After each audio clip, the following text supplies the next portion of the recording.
Existía un decreto presidencial a cargo de Manuel Ávila Camacho para deportes y espectáculos, donde había un límite de personas no nacidas en México. En el fútbol se respetaba al máximo, es decir, en los 80 los equipos de fútbol tenían máximo 3 jugadores en el campo de juego. Luego aumentó a 4 y luego a 5. Cuando aumenta a 5, en la capital de la República se respetaba ese decreto, es decir, los equipos de fútbol tenían que utilizar únicamente 4 extranjeros en el campo de fútbol y en el interior 5. Ya después pues no se respetó ese acuerdo, aumentó a 6, 7, 8, 9 y bajó a 8. Hoy en la cancha hay 8 jugadores, puede haber no nacidos en México y los demás mexicanos, son muy pocos. Imagínese usted los niños que van a una escuelita de fútbol, que se hacen jóvenes, que están en fuerzas básicas, con qué ilusión van a aspirar a llegar a primera división. Esto pesa también en el tema de la selección mexicana de fútbol, de dónde va a agarrar el técnico a jugadores mexicanos cuando la mayoría son extranjeros. Dado que había ese decreto, ¿se podría hacer algo en un futuro en diálogo con los dueños de los equipos de fútbol para que haya menos extranjeros como ocurría en los 80, 3 o máximo 5? Es muy bueno tu planteamiento y se les puede sugerir a los de la Federación de Fútbol. Porque era decreto tal cual. Sí, pero para no imponer nada, sino convencer, persuadir. Es muy bueno lo que planteas, que todos los clubes de fútbol tengan sus escuelas, por ejemplo, que haya escuelas y que se establezca un número de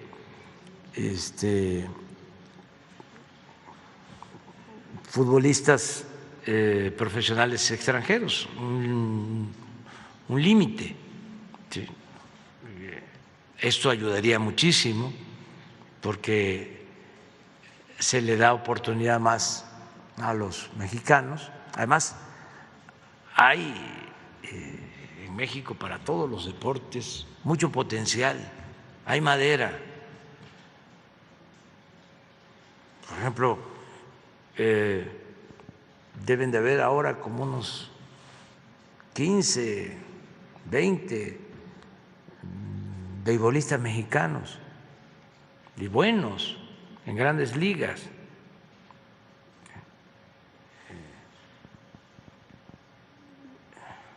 Julio Urías, por ejemplo, el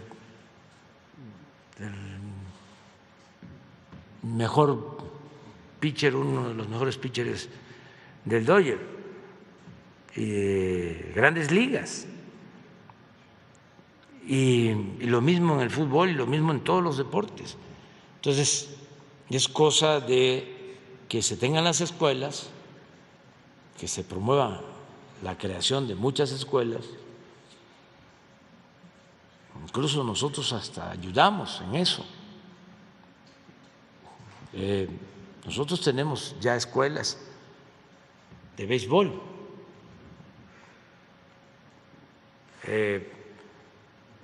Están funcionando escuelas de béisbol en Campeche, en Veracruz, en Texcoco, en Obregón,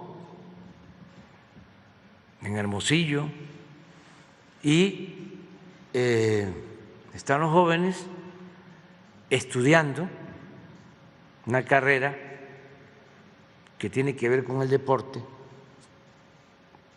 como maestros de educación física. Van a terminar su carrera, pero al mismo tiempo están entrenando béisbol. Si son prospectos, si dan el ancho, pues ya se desarrollan en el béisbol. Si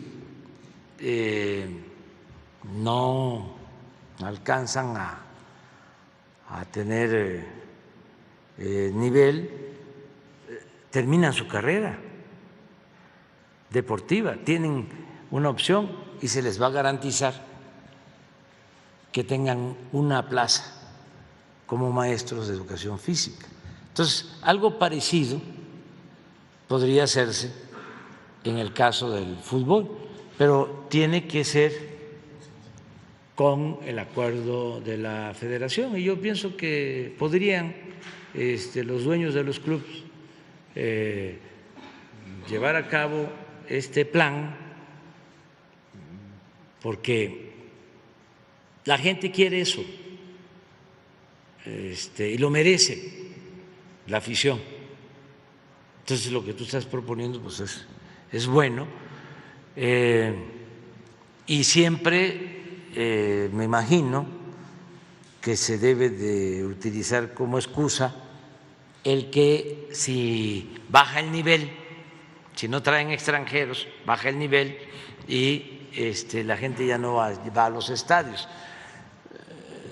Eso es relativo, porque no lleva mucho tiempo.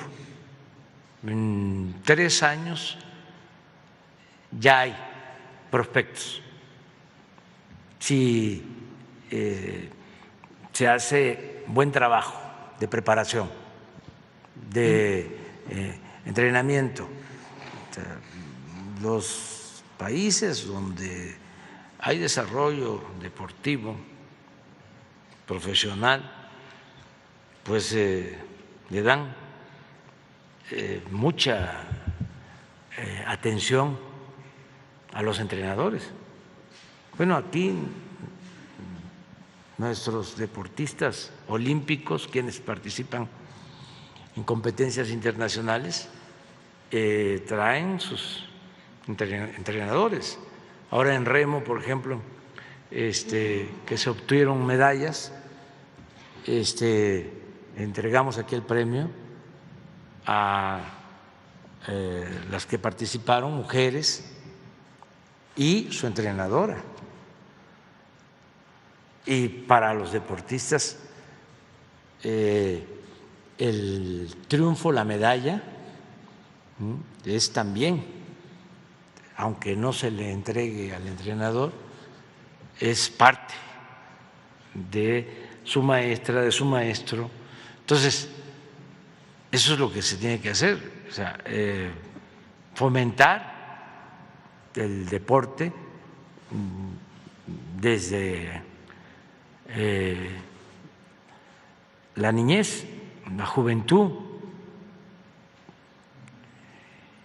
y al mismo tiempo pues darle más oportunidad a los mexicanos.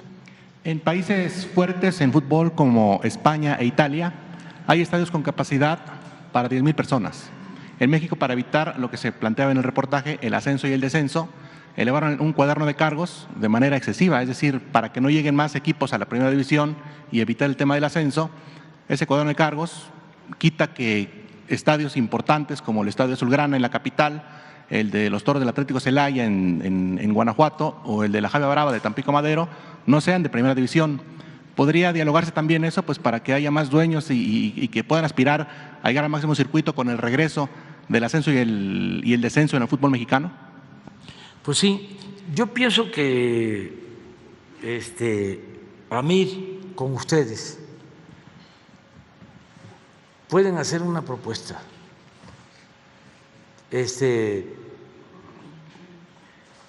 Ahora sí que con opciones que se puedan aplicar y de manera respetuosa, que nosotros se lo encargaríamos a Ricardo, y si es necesario yo me reúno con los directivos de la Federación de Fútbol y yo les entrego la propuesta y a lo mejor se llega a un acuerdo tomando en cuenta lo que ustedes plantean, si les parece. O sea, también acuérdense que una cosa es lo deseable y otra cosa es lo posible. ¿Sí? O sea, sí tiene que ser buscar lo mejor, lo deseable,